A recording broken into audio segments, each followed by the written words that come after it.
Bismillah ar-Rahman ar-Rahim. Salam alaikum wa rahmatullahi ta'ala wa barakatuhu. Soyez en paix tous en tant que vous êtes. Euh, je me suis laissé un petit peu emporter par le pessimisme en parlant de la fin des temps, mais il y a de quoi rire, il y a de quoi pleurer. Il y a de quoi pleurer plus que rire. Les Sahaba de l'époque, les gens qui ont vécu avec le prophète, qui étaient avec lui, qui étaient présents, qui voyaient tout, qui entendaient tout, ont posé deux questions. Ce sont deux, je dis toujours le mot anecdote, mais prenons-la comme une anecdote, mais normalement ce n'est pas une anecdote, c'est un enseignement. Après, je dirais enseignement pour les gens qui ont mon âge. Pour les jeunes, c'est une anecdote ou c'est un mythe. Les Sahaba, ils étaient avec le prophète et il leur racontait comment ça se passait, comment ça c'est. Et alors quand ils sortaient, ils revenaient à leur vie d'origine, la vie normale, comment ça se passe vraiment hors de la maison du prophète sallallahu alayhi wa sallam. À peine ils franchissent le seuil et à peine ils reviennent à leur occupation et ils sont revenus avec une peur bleue. Ils ont dit, Ya Rasulallah, dès qu'on est avec toi, on voit la vie autrement, on voit les choses véritablement. Mais dès qu'on sort de chez toi, ton enseignement reste, mais on revient à nos occupations sur lesquelles tu nous as donné des conseils. Il leur a dit, Dhalika huwa al-iman. C'est ça, la croyance. C'est que tu vas te retrouver dans un monde qui n'est pas réel. C'est à toi de voir. Est-ce que mon enseignement pourra te sauver de ce monde qui n'est pas réel? Comment moi je peux adapter cette petite anecdote ou cet enseignement dans ma vie actuelle? Vous vous rendez compte, je vais prendre un exemple que je n'aime pas évoquer, mais malheureusement, je dois le dire parce qu'il y a 45 millions d'abonnés, 45 millions d'abonnés. Attention à ce que je dis. C'est très important que vous sachiez l'étendue de ce que je suis en train de raconter. 45 millions d'abonnés que Kim Kardashian, alayhi salatu wassalam, a attiré avec des fesses pour vendre après de la lingerie, pour devenir une homme d'affaires, et elle va faire des études d'avocate. Donc c'est la justice qui est en danger. Vous vous rendez compte de comment j'ai commencé l'histoire de Kim Kardashian pour vous emmener où est le danger? Le danger, c'est que Kim Kardashian, Chian, va devenir avocate et elle va défendre la justice. C'est ça qui me fait peur. Et c'est l'un des signes. Et oui, on est toujours dans les signes de la fin des temps. Il y en a beaucoup, mais c'est pas la peine de les énumérer quand on ne connaît pas leur étendue. C'est ça qui m'inquiète, qui me pèse sur le cœur. La foi, elle est là. Jamais de la vie, personne ne pourra m'enlever ma foi ou mes convictions. Mais comment faire quand on sort du palier du prophète pour entamer ce que eux ils appellent la vraie vie, et ce que le prophète nous dit, cette illusion? Comment faire? Parce qu'il y a le Messie, Al-Masih Ad-Dajjal, le faux Messie qui va venir. C'est l'un des grands signes, parmi les 10 grands signes qui va venir. Et oui, ça sera le premier. Il va sortir des environs de l'Irak.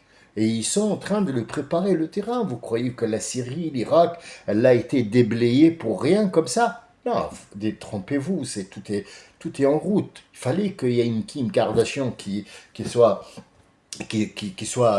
créée pour qu'elle devienne ce qu'elle devient à partir d'un petit, si vous ne savez pas l'histoire, moi je vous la raconte, elle était avec un black, et donc elle avait rien, il y avait sa mère qui faisait des affaires dans le sexe, et donc en fait elle a fait une petite sextape de 10 minutes qui existe encore sur internet, allez voir, c'est ridicule, elle donne son derrière à quelqu'un, et puis ils ont mis ça en route, et puis ça a fait parler d'elle, jusqu'à avoir 45 millions d'abonnés qui la suivent, et qui la suivent, et c'est parmi ce qu'elle a demandé pour venir en France, assister à son procès, pas son procès, mais le procès de quatre vieux cons qui sont allés dérober des bijoux, qui n'ont même pas pu s'échapper 25 mètres, ils ont été rattrapés. Donc elle est venue pour prendre le chèque, et parmi ces conditions, c'est qu'elle ne paye pas le déplacement, et elle ne paye pas les avocats. Il faut le savoir. Et elle a pleuré, la pauvre. Parce que oui, elle était traumatisée. Mais vous savez pas le mal que vous lui avez fait, les gars. Les gars, vous avez... Astaghfirullah al-azim, ya Rabbi. Kim Kardashian, elle a dit qu'il y avait une Kim avant et Kim après l'agression. Elle est traumatisée jusqu'à aujourd'hui. Mais oui, il y a 45 millions d'abonnés seulement. Elle voulait avoir les 12 milliards d'abonnés pour qu'ils regardent son derrière. Mais c'est lamentable. C'est lamentable. C'est ironique ce que je raconte. Ce que je raconte, c'est ironique. Posez la question à n'importe qui. Dites-lui, qu'est-ce que le Messie? Pourquoi on l'appelle le Messie? Il s'appelle Jésus. Al-Yassoua. Al-Yassoua. Pourquoi Al-Yassoua? Qu'est-ce que ça veut dire le Messie? Messie. Yassoua. Al-Masih. Le Messie. Pourquoi Al-Masih? Le Messie, c'est le même mot. C'est le même mot en hébreu, c'est le même mot en arabe. Et c'est le même mot en français maintenant et en anglais, le Messie. Le Christ, ce que vous voulez. Ça veut dire quoi? Le Messie. C'est simple. Kana yamsihu. Le Messie, c'est celui qui essuie avec la main, il n'y a plus de mal après. Le Messie, c'est celui qui vient sur le lépreux et qui passe sa main sur lui en évoquant la force de Dieu. Qu'est-ce que le Saint-Esprit? C'est quoi le Saint-Esprit? وَأَيَّدْنَا عِيسَى بْنُ مَرْيَمْ بِرُوحِ الْقُدُسِ. On a si vous voulez, par exemple, quand on est en guerre, on demande du renfort. Ce renfort, c'est quoi? C'est que nous, on est en train de battre, et puis il n'y a plus d'énergie, il n'y a plus d'hommes, et donc on va être renforcé par d'autres qui sont, voilà. Donc, ayyadna, c'est pas le renfort. Il n'a pas été renforcé, non. Ayyadna, ça veut dire on lui a donné de quoi prouver.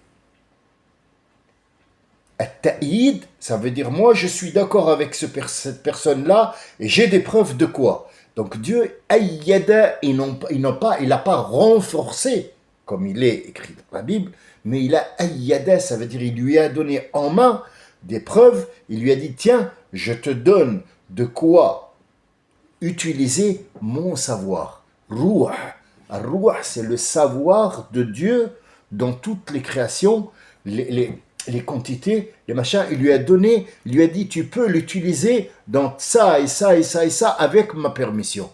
Pour faire réveiller Lazare, pour faire guérir les malades et redonner la vue aux ceux qui ne voient pas, pour marcher sur l'eau, pour beaucoup de choses, pour les miracles que Jésus a fait, et pour créer cet animal qui va s'appeler la chauve-souris, qui ressemble à un volatile, mais qui n'est pas.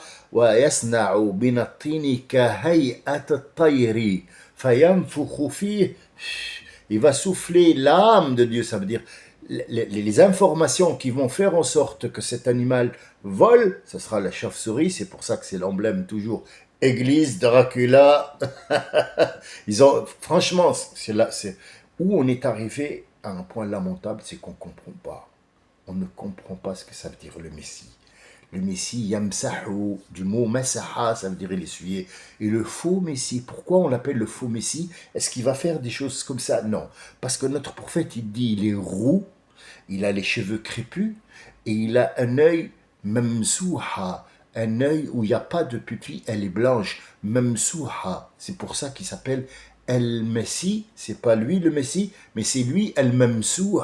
Mamsouh al-Ayn, il aura un seul œil qui voit, l'autre il sera blanc. Et il a dit, je ne crois pas que Dieu ressemble à ça, parce qu'il va leur dire, je suis Dieu. Et il va venir dans un monde où il va connaître beaucoup de choses.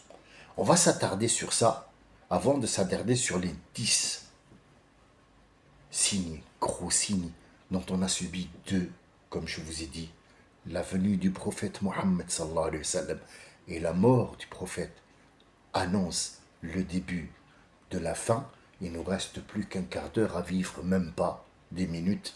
Mais ces minutes-là, quand on les convertit dans ce cosmos, est-ce que ce sont des milliards d'années? Est-ce que c'est 50 ans? Est-ce que c'est 20 ans? Moi, vu l'allure que ça prend et la tournure de cette informatique et machin, je dis que le Messie, Ad-Dajjal, le faux Messie, va sortir de l'Irak avec le savoir que l'informatique ou l'intelligence artificielle va être, et ça sera une personne comme vous et moi, un être humain qui sera né d'une femme, qui sera né du ventre d'une femme et qui va avoir cette information. Pourquoi les gens, quand on leur parle de l'eau, le Coran il parle que de l'eau. On attire sur l'eau. L'eau est une intelligence qui peut porter des millions de gigas, ainsi de suite. Ainsi de suite. L'eau. Mais personne ne fait attention. Pourquoi? Parce que ça fait partie du jeu. Enfin, j'appelle ça jeu. Excusez-moi, je n'oserais pas. Mais pour que la plupart des gens me comprennent, le jeu de cette vie, le jeu de la vie, fait en sorte que c'est pas le moment que les gens puissent comprendre cette magie qui est l'eau. Ils l'utilisent, c'est tout. Ils savent que l'eau est important, ainsi. Mais la magie de l'eau, c'est pas le moment qu'elle puisse apparaître au grand jour, parce que si elle apparaît maintenant, le plan, il va pas se faire. Le plan se fait quand cette personne viendra et il connaîtra la magie de cette eau. Il va utiliser l'eau. Le Messie, le faux Messie, va utiliser l'eau. Il va appeler l'eau, elle va venir à lui. Il va appeler l'eau, elle va l'emmener où il veut. Avec l'eau, il va comprendre que l'eau, quand on met de l'information dedans, elle devient magique. Pour nous, les êtres humains, le mot magique n'existe pas. Mais c'est pour que notre cerveau comprenne que cette eau-là, quand on met dedans quelque chose, elle la prend. Je vous explique.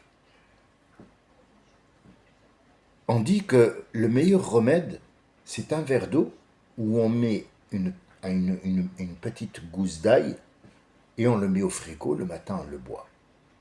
Pourquoi? Est-ce que cette ail va s'infuser dans l'eau? Non.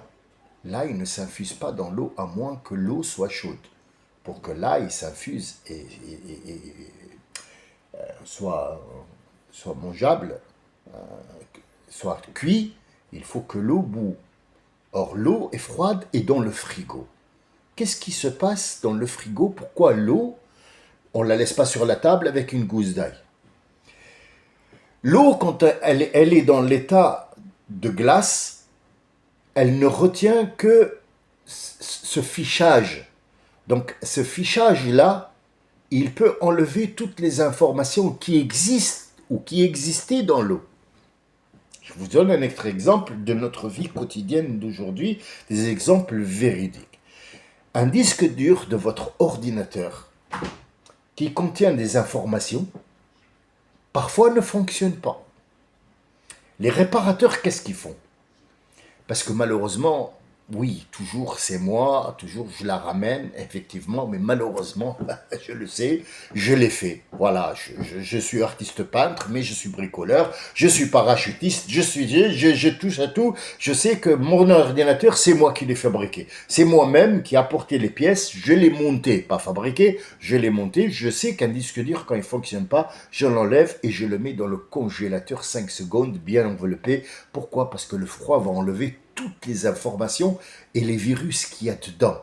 Le froid tue les virus et conserve la matière première. la matière première. Un mammouth qui est mort et congelé, quand il y a le déglaçage là, et le réchauffement climatique, ce mammouth monte, hop, on l'a trouvé, on a dans le laboratoire. Là, son ADN est intact et il ne reconnaît pas avoir été un mammouth, mais on peut mettre l'eau dedans. Ce qui nous amène, et qui nous ramène, plutôt qui nous ramène à Zim. L'autre fois, je ne l'ai pas expliqué exprès, pour que les gens puissent aller voir ce que ça veut dire Zim. J'ai fait exprès de sauter cette information, mais bon, ceci dit, personne n'arrive peut-être pas à me comprendre qu'est-ce que je suis en train de faire exactement, parce que l'information, quand elle est donnée gratuitement, mise sur la table, elle n'est pas prise au sérieux. Mais quand quelqu'un va la chercher, il va comprendre absolument. C'est ce qu'on utilise quand on éduque un animal. Moi, j'ai fait, comme je vous ai dit, je suis cynophile et je fais en sorte d'éduquer, ou si vous voulez, d'entraîner ou de dompter des animaux qui sont indomptables, comme par exemple les oiseaux, et ainsi de suite. Donc l'oiseau ou l'animal, ou le chat, ou ce que vous voulez, il faut savoir le comprendre d'abord pour savoir lui donner un ordre. Le chien ne reçoit pas d'ordre de mots. Il reçoit la tonation et la récompense ou la punition. On va s'arrêter là pour les animaux, parce que sinon on rentre dans une galère. L'eau, quand elle sort de zim en arabe et au seul langage de l'époque qui était hébreu, hein, puisqu'elle était la femme d'Ibrahim qui ne parlait pas arabe encore. Donc il parlait hébreu. Et effectivement, Ibrahim n'était ni hébreu, ni juif, ni catholique, ni rien. Il était musulman, hanif. Le mot hanif, ça veut dire entièrement dédié à Dieu et qui était l'ami de Dieu. C'est ça le hanif. Al-Hanafi, c'est quelqu'un qui boit directement de la source. Voilà, il n'était ni hébreu, ni juif, ni catholique, ni rien. Mais musulman, ça veut dire il a capitulé devant son créateur. Musulman capitulé devant son créateur. Bien. Cette eau-là, Hajar va l'appeler Zim. Zim, ça veut dire viens, monte. Elle appelle l'eau. Et l'eau va sortir avec zéro information. Il va sortir avec zéro information. Pure. Comme toute eau qui sort de la terre, il sort sans information. Mais quand il sort de la terre et il est juste touché par l'être humain va mettre dedans des informations même s'il ne le sait pas. C'est pour ça que Rasoul alayhi salatu salam dit quand vous allez faire la Mecque, c'est bientôt l'heure, quand vous buvez, ça veut dire à peine tu mets la bouche pour boire, sans le toucher, tu vas avoir l'intention, par exemple, qu'il te guérisse, et il va apprendre l'information que tu lui as donnée, et il va faire en fonction de mettre cette information dans cette matrix, et ça va le faire. Mais si tu prends l'eau dans un bidon, et tu rapportes 50 bidons de la Mecque dans une bouteille qui va faire un trajet 50 milliards de kilomètres sur 50 milliards de dépôts dans des voitures, dans des machins, quand elle arrive à toi, c'est plus de zim, c'est de l'eau tout simplement qui est achetée avec la peau du cul, qui ne sert à rien du tout, parce qu'il a pris des informations en route. Vous n'avez même pas idée, il peut être néfaste. Il n'y a pas d'eau bénite. L'eau bénite, c'est l'eau qui sort directement de la terre où il n'y a aucune information. Et là, on va s'arrêter de parler de Zim pour revenir à Messie Dajjal, qui va comprendre que cette eau-là, il faut qu'il l'appelle et qu'il mette ce qu'il veut dedans. C'est avec cette eau-là qu'il va voyager, faire le tour du monde. Dans son temps à lui, qui va venir bientôt, on ne sait pas quand, dans 50 ans, dans 60 ans, dans 1000 ans, mais il faut que les gens se penchent sur cette histoire de l'eau pour qu'ils puissent, et il y aura des gens qui vont se pencher, puis ils ont commencé déjà à se pencher, puisque l'eau remonte pas longtemps à la guerre du Vietnam. Ils ont compris que cette eau-là, il y avait une intelligence dans l'eau. Je vous invite à aller voir et je mettrai en description le lien qui vous emmène à voir l'histoire de la découverte que l'eau était intelligente. Et pourtant, il y a 19 siècles, وَجَعَلْنَا مِنَ الْمَاءِ كُلَّ شَيْءٍ حَيٍّ.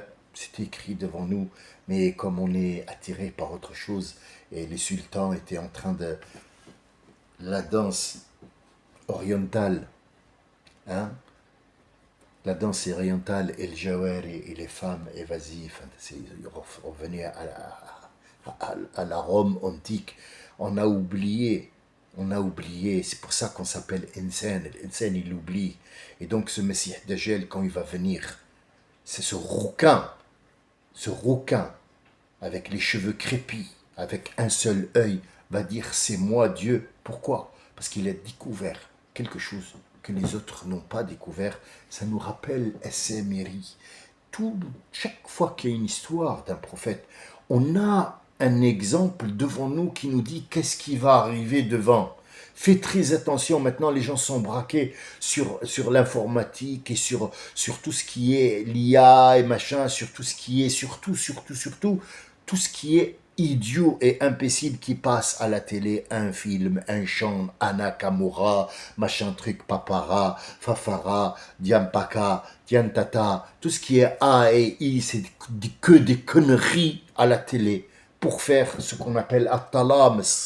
At-Talams, c'est ce que Bani Israël faisait à l'époque. Ils faisaient Talams pour te guider autre part où ils voulaient eux pour prendre cet argent-là qui est aussi un signe de la fin des temps. Tous les gens vont devenir riches. Tous les gens vont devenir riches, croyez-moi. Pour l'instant, c'est vrai que les gens vont travailler. À un certain moment, tous les gens vont trouver une solution pour avoir cet argent qui ne va plus avoir de valeur. Il a tellement pris de la valeur qu'il ne va plus avoir de la valeur. Ça sera le troc. Les gens reviendront pour les chevaux. Ça sera aussi un signe de la fin des temps que les gens reviennent à se déplacer en charrette et en chameau parce qu'il n'y a plus d'énergie, il n'y aura plus d'énergie. Il n'y aura plus d'énergie par rapport au soleil, par rapport aux trucs qui sortent de la terre. Ils vont creuser tellement profond qu'ils ne trouveront plus rien du tout à sortir et les gens passeront un moment où il n'y aura plus de guerre. C'est un signe aussi de la fin des temps. Il y aura tellement de guerres, il y aura tellement de meurtres qu'à un certain moment, il n'y aura plus rien du tout, plus rien. Les gens se rabattront sur la culture pour manger. Et notre prophète, il dit, le raisin, il sera tellement grand qu'il atteindra à peu près la tête d'un être humain. Bon, après, c'est une façon de parler, c'est une parabole. Ça veut dire que la grappe de raisin, elle sera tellement grosse, il n'y aura ni pollution, ni rien du tout. C'est un signe de la fin des temps. Il faudrait se pencher sur ces signes pour savoir est-ce qu'on en est loin, est-ce qu'on est dedans. Par exemple, moi, je peux vous dire qu'il y a Jouj ou Majouj, c'est nous. Il n'y a pas de gens qui vont sortir de la terre, je ne sais pas quoi, qui étaient ensevelis sous la terre et qui vont sortir. C'est une parabole. Il y a Jouj ou Majouj, c'est nous. Mais Yamouj ou Maouj, El-Maouj, c'est les vagues. Il y a des vagues. La première vague, deuxième vague, Louis Vuitton a été dévalisé, Kim Kardashian a été de je sais pas quoi. C'est des vagues c'est ça, il y a Jouj ou Majouj. Ce sont des gens qui ravagent tout sur leur truc. Destruction totale. Destruction totale de tout. Sachez que les signes du Messie, ont une relation avec cette intelligence artificielle qui vont tout découvrir que l'eau possède une intelligence qui n'est pas artificielle, mais une intelligence que Rabbi subhanahu wa ta'ala, il a fait en sorte que tout soit vivant avec cette eau, parce que c'est comme si c'était une clé, un logiciel que tu mets, où tu mets des informations et tu peux faire travailler ce que tu veux avec cette eau.